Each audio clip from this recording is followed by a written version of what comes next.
Okay, good day, grade 10. So, first nang we discuss about simple harmonic motion and its formula, and we've already discussed about energy transformation in simple harmonic motion. So, now we'll be discussing ng pendulum and a little bit of uniform circular motion in their relation. So, as you can see, you have there the movement of a spring from its amplitude, okay, and its negative amplitude. So, this will be the positive amplitude and its negative amplitude, and this is the displacement. So it is related to uniform circular motion because as you can see, look at the synchronization of their movement. As the spring moves left and right, your red circle also moves as if it is moving left and right because now the radius of the circle is equals to the what? The displacement of the spring, and in the case of the wave, it is the amplitude of the wave. It is also the same for the pendulum when it moves left and right. Okay, so therefore, relationship between displacement of the spring, it is the amplitude of the wave, and it is the radius of the circle. So remember, the amplitude of the wave is its displacement from the what? From the x-axis. So the radius of the circle is symbolic of the displacement x of a spring or the amplitude a of a wave. So they are related. So be sure to post your questions and they will be discussed ng next meeting. So let's proceed. So you have here ng some conversion of formulas. So when you were in grade 8, you discuss about ng circular motion and you get the velocity of an object by dividing distance over time. Or in this case, it is the period. Capital T refers to the period. Okay, so usually period and T is for the time. Lowercase t is for the time. They are basically the same because they both have the same units, which is in seconds. And remember that the inverse of the period is the frequency. So frequency is 1 over t and that is measured in hertz, cycles per second.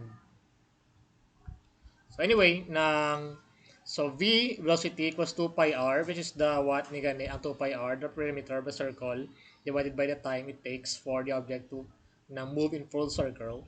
And remember that r is the amplitude, the radius is the amplitude of a wave. Going back, the radius is the amplitude of the wave, di ba?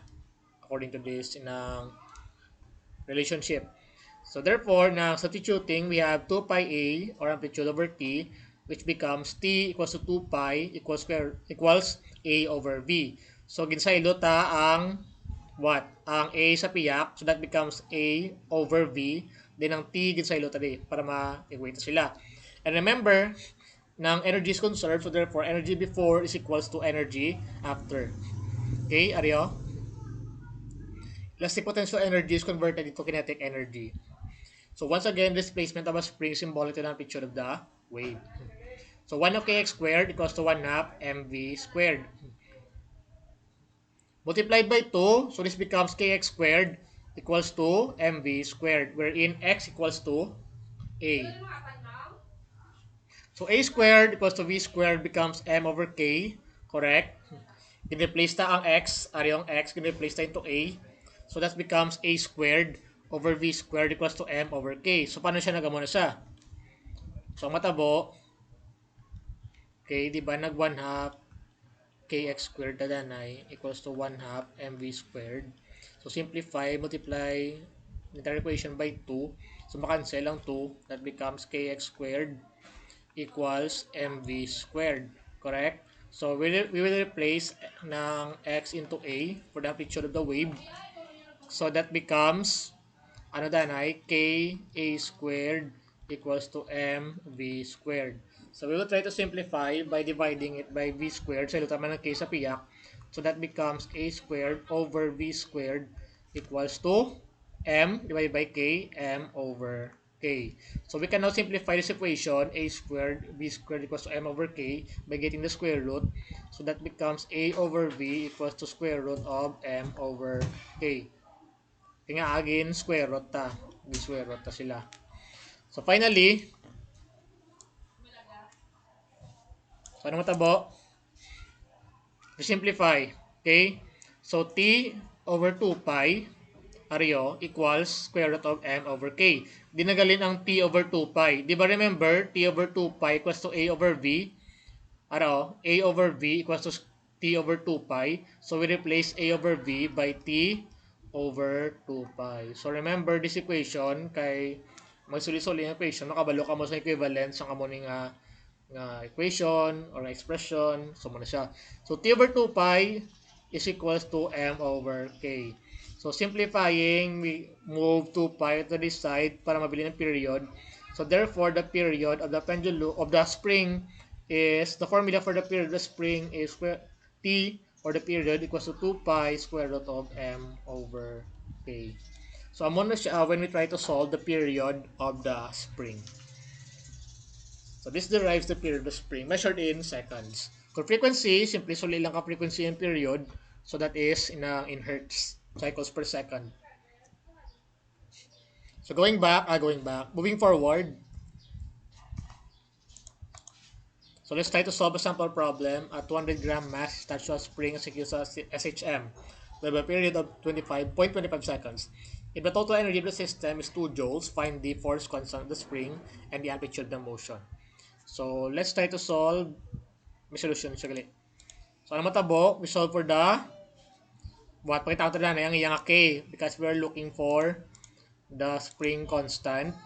So we know that the period is 2 pi square root of m over k. Substitute 0.25 equals to 2 pi. Ilang mass? Ng kilogram. So that's 0.200 grams.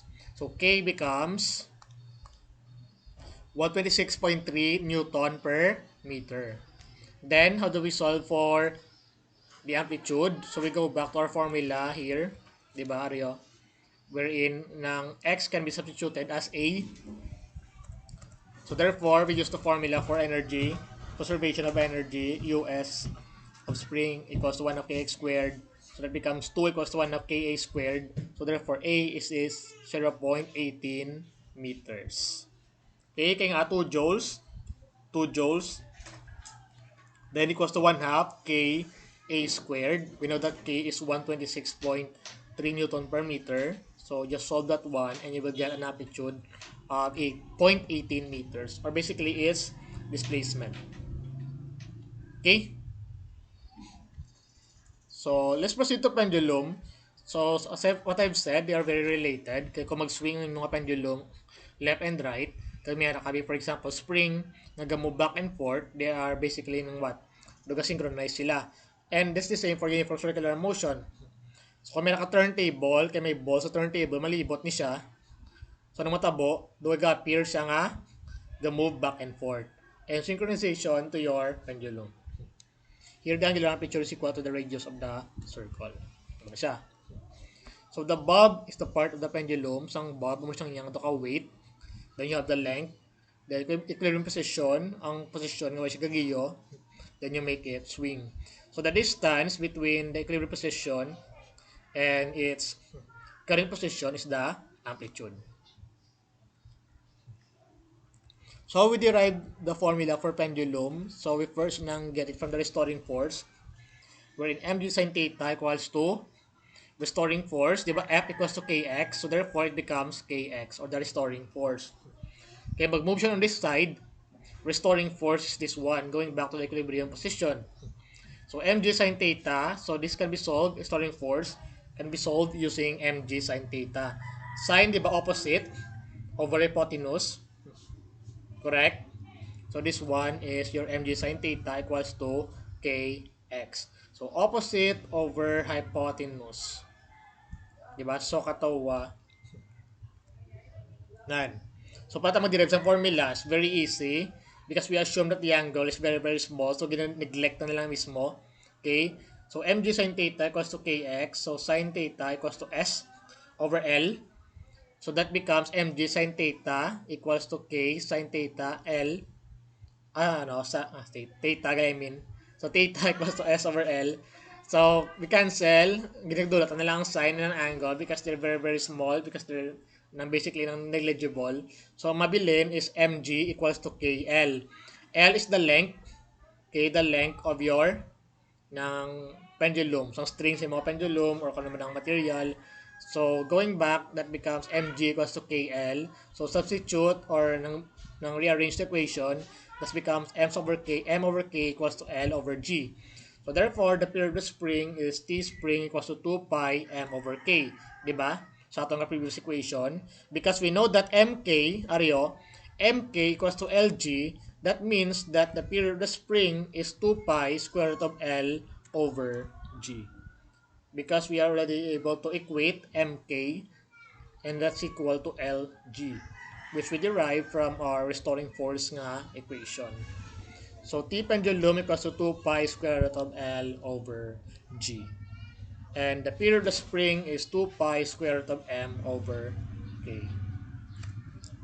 So let's solve this one. So you have your Titus full of thread and a small rock. So as you can see, sa pendulum, wala gang matter ang mass ng bob. Okay, wala siya gang matter. Kaya sa period, gang matter lang ang length kag ang acceleration due to gravity. So the period of oscillation is 9.40 seconds. What is the height of the tower? So going back to pi square root of L over G, where L is the height, kinitay ka di ko no, so therefore the L is the height of the tower. So TP equals to 4 pi squared L over G, gin square root mo tanan, then multiply. So L, para mas ang L, mabilin ang L sa piyak, isa mo ang TP sa piyak. So that TP squared over G divided by 4 pi r squared. Substitute 9.4, 9.8, acceleration due to gravity. Then 4, then pi squared, ano na siya. You get a height of 21.93 meters. Okay? So, paano ma-solve? T2 pi LG square root. So, kung ginisa-isa ya. Okay, ginamo yan niya. T squared equals to 4 pi squared L over G. Okay, so para masaylong L, abadama mo siya pwede always para masaylong L. So kung nabi saylo tabing G sa piyak, so that T squared, so P is for pendulum ginti ko na lang, T squared G equals to 4 pi squared L. So mabili ng L, mabove sa piyak, ang 4 pi. So T squared G over 4 pi equals your L. So muna siya po solve ang height or the length of the string. So 21.93 meters. Okay, I think that's all for pendulum. So if you have any questions, be sure to post them on our stream. Our next lesson will be reverberation time. So but before that, so muna siya na post your questions. I'll be giving again a quiz on Wednesday and maybe another quiz on Friday. And next week, after discussing reverberation time, I will give a summative test. Okay? So be sure to review gyapon our concepts sa spring kay related lang ni sila. Okay, related lang niya nga aton nga pendulum sa spring sa circular motion. Okay, thank you very much.